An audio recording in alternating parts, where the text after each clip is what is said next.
中美關稅戰按下暫停鍵，雙方大幅降稅為全球經濟注入強心劑。2025年5月14日，全球矚目的中美經貿高層會談傳來重磅喜訊。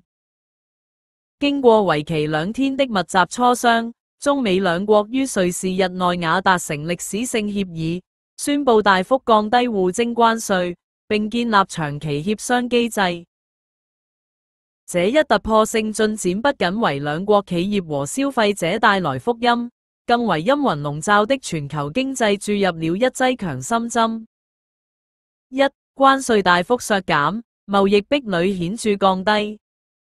根據中美日內瓦經貿會談聯合聲明，雙方同意自5月14日起採取以下措施：美國暫停對中國商品加徵的24%關稅90天，保留10%的關稅，並取消4月新增的91%關稅。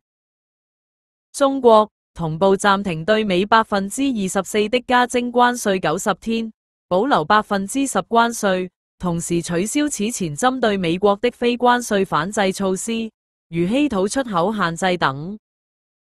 這意味着，此前高達145%的美方關稅和125%的中方關稅將大幅回落，兩國貿易成本顯著降低，全球供應鏈壓力得到緩解。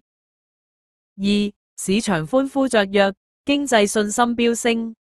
消息公布後，全球金融市場一片歡騰，股市香港恒生指數飆升近3%，美國標普500與納斯達克期貨分別大漲2.8%和3.6%，歐洲航運巨頭馬士基股價更暴漲12%。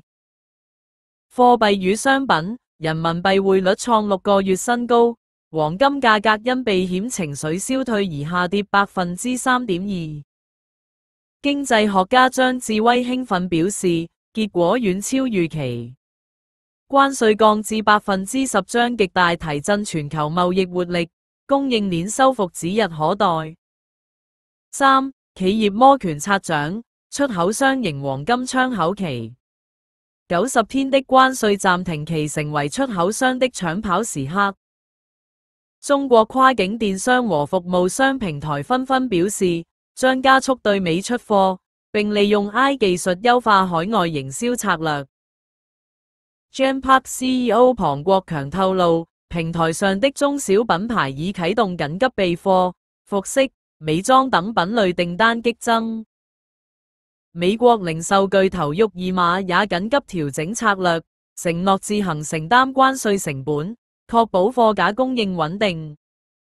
4. 國際社會點讚。多邊合作曙光再現，聯合國秘書長古特雷斯盛讚此舉為世界經濟帶來積極信號。世貿組織總幹事伊維拉更稱其為多邊貿易體系的勝利。發展中國家代表也鬆一口氣，稱中美不脫鈎的立場為其參與全球產業鏈吃下定心丸。5. 未來可期，從暫停邁向長穩。儘管90天暫緩期僅為開端，但雙方已建立常態化磋商機制，由中方副總理何立峰與美方財長貝森特牽頭，未來將定期溝通。美國財長貝森特樂觀表態，這不是終點，而是互利共贏的新起點。結語：這場關稅休戰不僅是中美關係的轉折點，更展現了合作共贏的永恆真理。正如中國網友所言，貿易戰的寒冬終將過去，開放的春風已拂面而來。